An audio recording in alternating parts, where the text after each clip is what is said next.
kemarin sudah kita banyak sampaikan, termasuk pola candle yang itu bisa berpengaruh untuk nanti entry kita. Ada banyak sekali, tapi intinya yang menjadi inti sebenarnya adalah rejeksi, penolakan. Yang kedua ada loss momentum.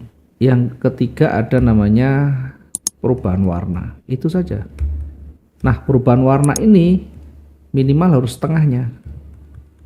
Kalau kita berbicara nanti ada doji, ada hammer, itu sama, ada rejeksi namanya. Ini doji, ini hammer.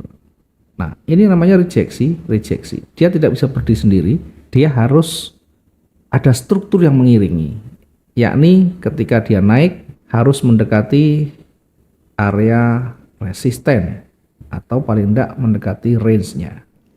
Kalau ini saja tidak bisa berdiri sendiri, ini saja tidak bisa.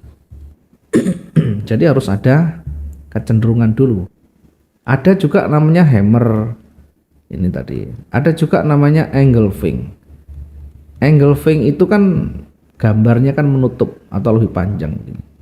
Dan ini tidak bisa berdiri sendiri di sini. Dia harus ada struktur yang mengiringi. Yakni ketika dia bergerak naik, maka sebelumnya dia harus turun dulu.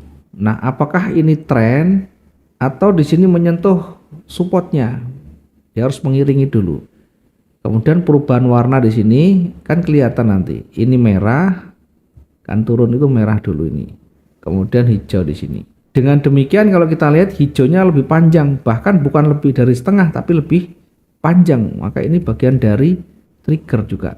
Kita bisa melihat dari pola candle. Boleh saja. Oh, itu namanya engulfing, boleh. Tapi tidak bisa berdiri sendiri. Harus ada rangkaian lain yang mengiringi.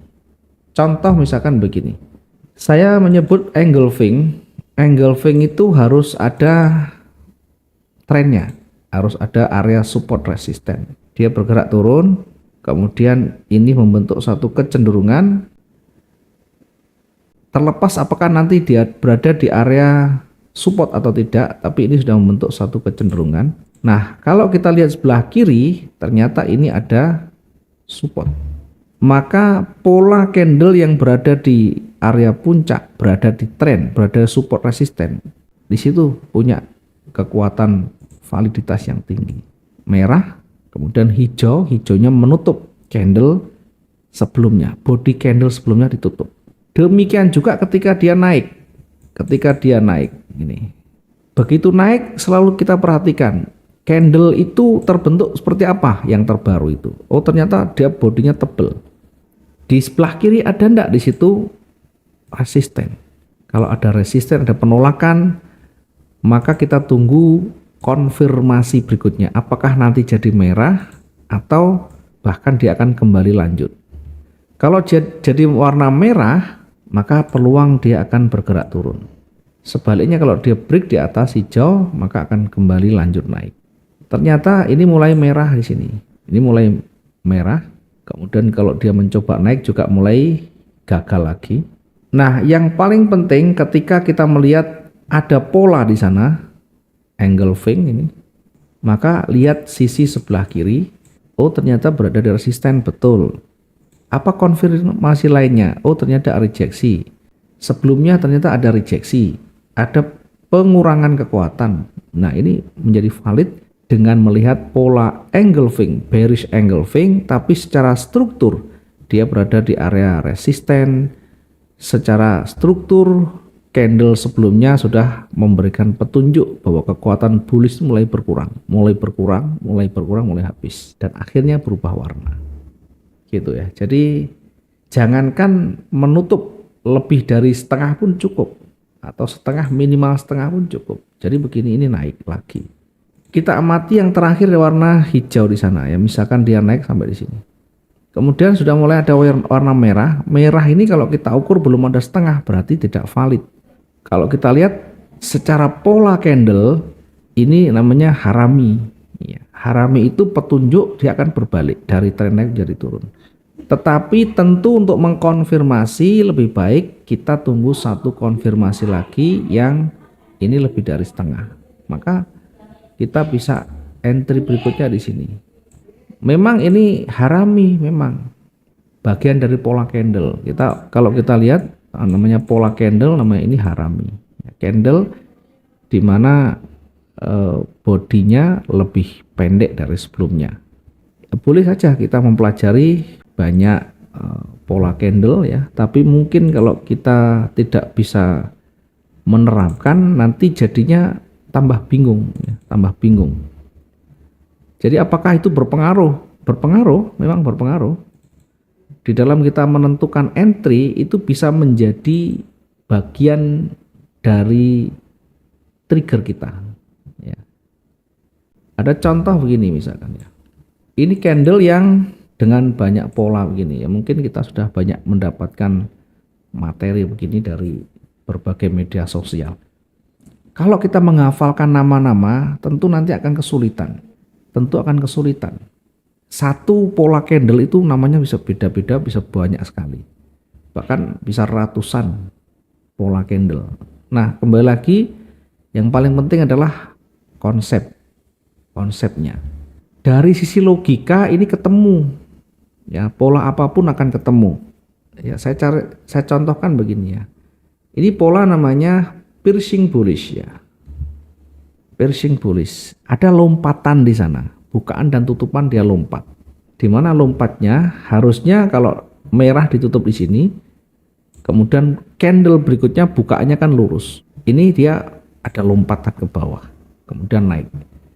Mungkin kita tidak jeli dengan lompatannya, tetapi dari sisi logikanya, dari sisi visual, kasat mata, muncul candle warna hijau yang ini bahkan lebih dari setengahnya.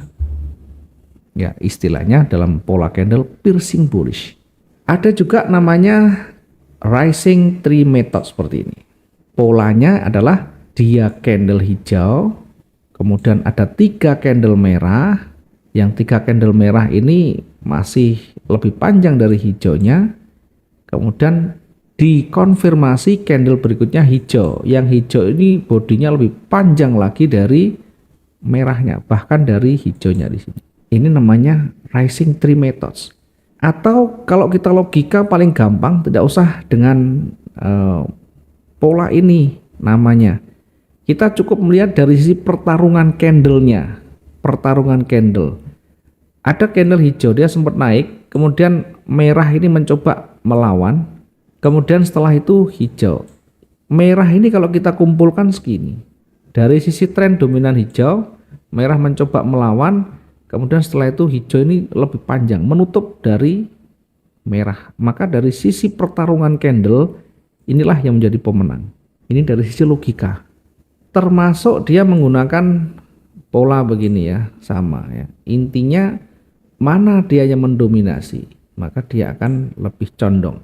Ada pola namanya spinning top. Pola di mana candle ini mulai harga pasar tuh mulai ragu, ditunjukkan dengan sumbu di atas dan di bawah yang hampir seimbang.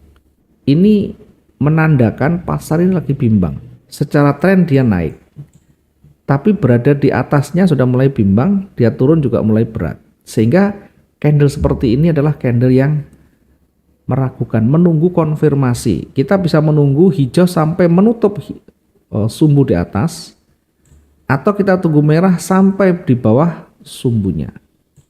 Itu lebih enak, lebih nyaman itu pakai logika ya. Karena pola apapun akan ketemu. Pola apapun akan ketemu di sana. Namanya tweezer. Ini yang kita juga sering sampaikan. Ada tweezer. Tweezer itu adalah sejajar. Artinya kalau dia turun bodinya sejajar atau sumbunya mungkin yang sejajar, sama bodi atau sumbunya. Dari sisi logika, dia bergerak turun, low-nya sampai di sini, harga terendah sampai di situ. Berikutnya dia mencoba kembali turun, tapi hanya terhenti sampai di situ. Artinya di bawah itu menjadi resisten, menjadi support yang terdekatnya. Di mana di area di situ disentuh, kemudian tidak mampu menembus. Kemudian dia berubah warna, dan warna ini juga kalau kita lihat lebih dari setengah di sini. Maka ini sudah berpengaruh, sudah punya petunjuk dia akan koreksi berbalik naik. akan koreksi berbalik naik. Nah, nanti beda lagi ketika dia sudah muncul merah lagi, sudah lebih rendah dari sini. Nah, nanti akan cenderung turun ganti. Lah kenapa ini memberikan petunjuk turun? Ada sumbu di sana. Mencoba naik gagal. Mencoba turun juga gagal. Sebenarnya ini tidak bisa menjadi petunjuk arah turun. Akan menjadi konfirmasi ketika sudah mulai muncul warna merah dan sudah menembus lebih dari low sebelumnya.